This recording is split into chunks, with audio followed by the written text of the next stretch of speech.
Disney's latest animated film is a fun, rollicking adventure with rich characters. I'm Christian, and I got Emily and John. What's up? Hello. Hello. Hello, everyone. Today we're reviewing Raya and the Last Dragon. I'll just start right from the get-go. Emily, what did you think? It's fantastic. I really thought you were gonna say. I made a lot of comparisons to Avatar: The Last Airbender. Oh yeah. Not to discredit the movie. It's a fantastic movie, but there are a lot of similarities. But it's a good movie. Very cute. I did not cry in this one. I cry in a lot of Disney movies, but this one did not get me. What about you, John? Yeah, I thought it was good. It was a fun movie. I feel like this is the most unique movie that the Walt Disney Animated Studios, whatever, has put out in a while. To Emily's point about it being similar to Avatar, I think that its world building is very similar. Mm-hmm. It does a lot of world building. Obviously not as much as Avatar was able to do because, it was a 3-season show, but I think they did a lot in the, hour and 50 minutes runtime as far as world building goes. Right. And the animation was beautiful. Yeah, to me the animation is very well done. The water is excellent. And what makes this movie stand apart from the other Disney ones is the fight choreography, and animation correlates with that. That was well done as well. And there are 3 hand-to-hand scenes in this movie between Raya and, her childhood nemesis. Marie. Those were great. Yeah. But Raya herself, the character, the main title character, is pretty fantastic. Honestly, might be a little controversial to say, she might be on par with Mulan. I don't know. I thought that was cool. It was also neat to see another Asian lead. I love that Disney is putting more focus out there to the other ethnicities. Coco was a hit. Moana, same here. Overall, it was fantastic. But we'll jump back to you, Emily. Yeah, I think a lot of the characters were really fleshed out. They really put a lot of thought into them. They didn't fall flat, which I really liked. They all served a purpose, and no one really felt like they were just there. Yeah. Because other Disney movies, they kind of do that. Even though Tuk Tuk is the stereotypical animal that they always have. Yeah, but even him, I thought he was a cool concept. Yeah. Because he grew. But I also liked They had all these didn't fun put ideas. too much focus on it. Yeah. So It added to the world, stuff like Tuk Tuk and the exploding beetle borgs or whatever. Those were cool. And then the lore of it was inspired, you could tell, with the gems and all the fog, the purple fog that's very similar to the snap from Endgame and whatever. Yeah. I mean, it was all very similar stuff we've seen before, but it was cool, it was neat. It all worked itself out in the end. But the characters, the supporting characters, they were fun. The baby, I love you the think baby. that would get annoying, but that was cute.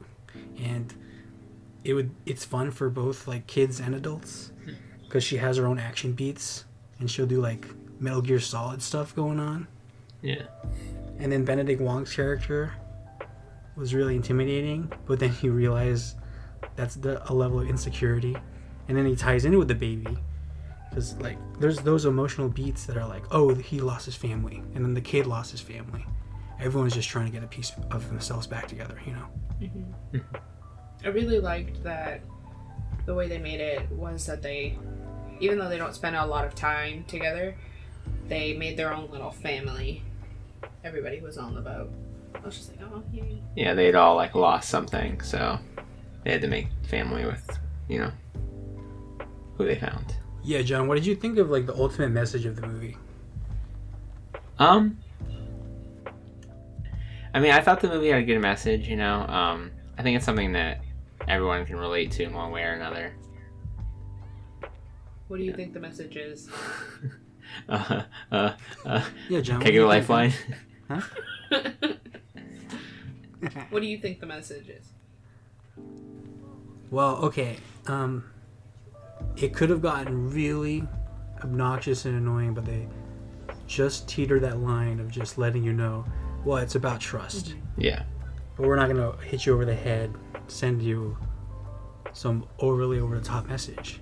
It's just saying, yo, Raya goes through character development where she doesn't not trust people. She just has lost faith in a little bit of humanity.